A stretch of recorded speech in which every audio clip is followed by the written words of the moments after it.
YouTube recently made some announcements, and now they're going to be demonetizing the platform's smallest creators.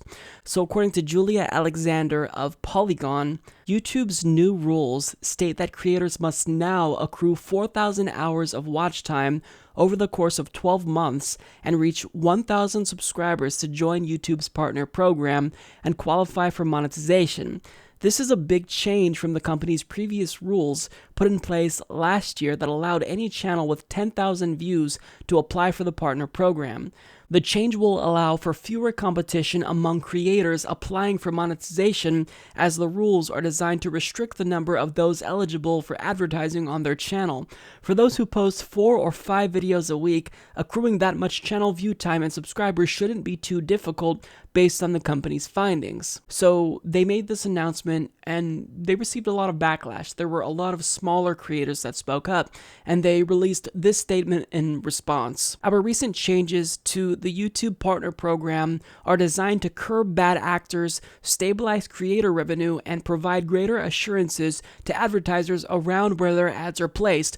By making these updates to the YouTube Partner Program, we aim to help creators of all sizes find more success. We have many free resources in place, such as our Creator Academy and YouTube Spaces, to help those just starting out build a community around their channel so that they can ramp up fast and monetize their videos. Now, as you'll remember, the justification for demonetization and the adpocalypse in the first place was based off of a Wall Street Journal article that was showing Coca-Cola ads being displayed before extremist videos, racist content. Advertisers didn't like that and they pulled out, and basically the rug was pulled from creators. We were pretty much all demonetized. We lost a substantial portion of revenue, and many of us are still recovering from that. So now what they're saying, the logic behind this decision is that if they demonetize smaller creators, that reduces the probability that everyone else will be affected, because people who sympathize with terrorists or provide racist content, they'll be less likely to reach that small threshold to have an impact on the aggregate platform. So if they're demonetized and they have to reach that minimum threshold, then that will make it less likely that bad actors will harm the rest of us. So this is a compromise, and it's a compromise that is basically, it comes at the expense of smaller creators, right? So theoretically speaking, this is better for the bigger YouTubers, people with 10,000, 20,000, 100,000 subscribers. But I don't know that I feel comfortable with that compromise. In fact, I don't like it. Because in demonetizing small creators, you're raising the barrier to entry. And it's already difficult to get started on YouTube, but this makes it that much more difficult. It makes people who have phenomenal content feel discouraged because they've been chipping away at YouTube now little by little, and they still can't get paid, so they might just give up. And I've kind of seen this. Like, I've seen small progressive YouTubers produce content, and then they gave up after a while because it's very difficult. You really have to be consistent. But this makes it that much more unlikely that people will be successful, one, and just want to get involved with YouTube.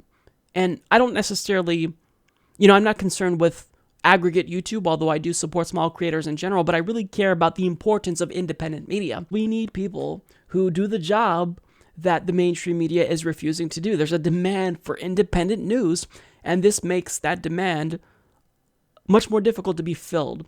So understand that this is absolutely a compromise.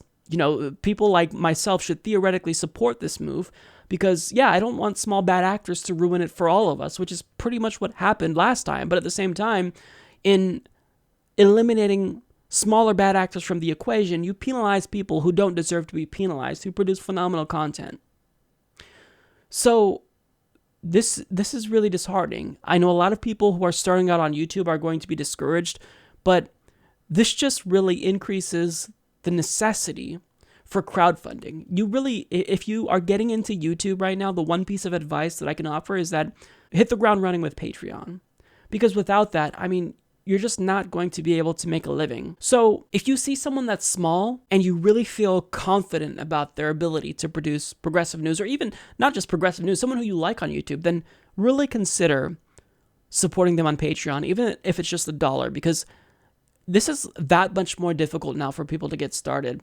And I don't want to be someone that only speaks out on an issue that affects me, because I don't want to just be one of those entitled assholes who closes the door on people behind me once I was able to, get success off of this platform. I want other people to come forward and usher in a new era of progressive politics. I don't want it to just be so that way there's only a couple progressive platforms on YouTube. I want there to be a lot of diversity, because, we're trying to fill a void that's left by the mainstream media, and they produce news 24 hours a day. There's multiple networks producing news 24 hours a day, so we need a lot of people to speak up, to be the news outlet that cable news isn't.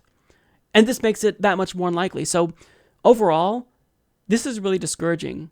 It's discouraging not just to small creators, but myself as well. I feel bad, and there's nothing that we can really do about this situation. So in the end, if you are a small creator, please, if you really truly feel passionate about what you're doing, stick to it.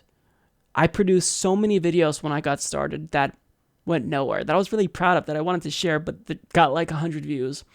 And it sucks. You're doing a lot for nothing. But if you stick to it eventually, you could really build a platform and a following. It's more difficult now.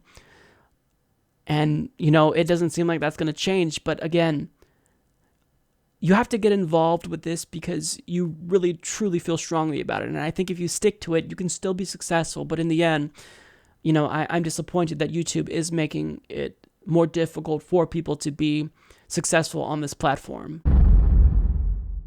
Support this podcast by becoming a patron at patreon.com/Humanist Report.